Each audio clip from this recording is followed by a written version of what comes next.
नमस्कार बच्चों, आज हम कक्षा 9 के सामाजिक विज्ञान विषय के जो भूगोल वाली बुक है उसके पाठ 2 भारत का भौतिक स्वरूप इसको हम पढ़ रहे हैं और इसके 5वें भाग को आज हम पढ़ रहे हैं। और इसके पिछले भागों में हमने इसके भारत के जो भौतिक स्वरूप है उनके 6 भागों के नाम समझे थे और उसमें हमने हिमालय पर्वत के बारे में पढ़ लिया, उत्तरी मैदान के बारे में पढ़ लिया और प्रायद्वीपीय पठार के कुछ भाग को हमने पढ़ा था। आज हम प्रायद्वीपीय पठार का शेष भाग पढ़ेंगे। दक्षिण के पठार के पूर्वी एवं पश्चिमी सिरे पर क्रमशः पूर्वी तथा पश्चिमी घाट स्थित है।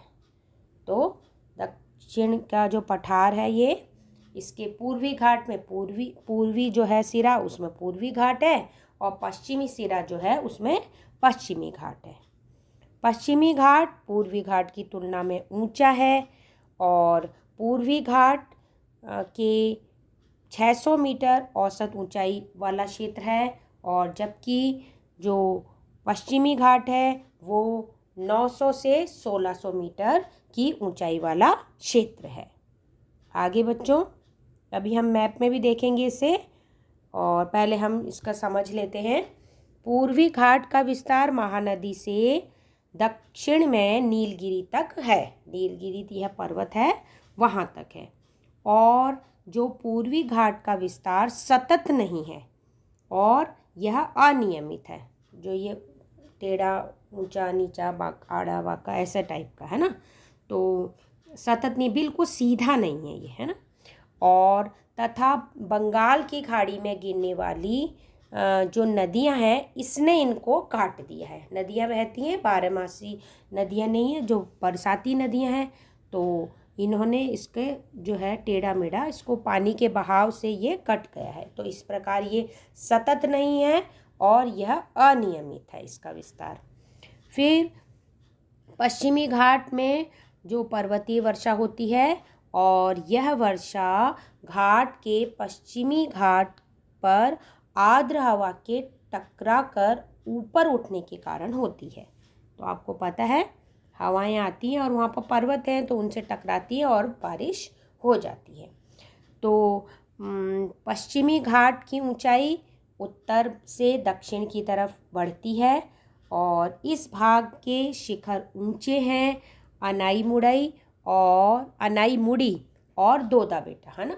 अनाईमुड़ी और दोदा बेटा इसके प्रमुख शिखर हैं जो कि बहुत ऊंचे हैं, जबकि पूर्वी घाट का सबसे ऊंचा शिखर महेंद्रगिरी है जो कि उससे ऊंचाई इसकी कम है। पूर्वी घाट के दक्षिण पश्चिम में शेवरॉय तथा जावेरी की पहाड़ियाँ हैं।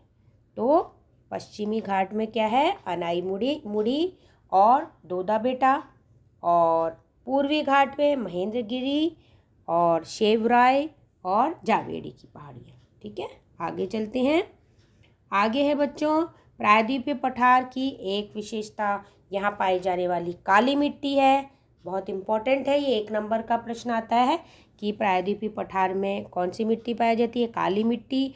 और इसे क्या कहते हैं, इसे कहते हैं दक्कन ट्रैप।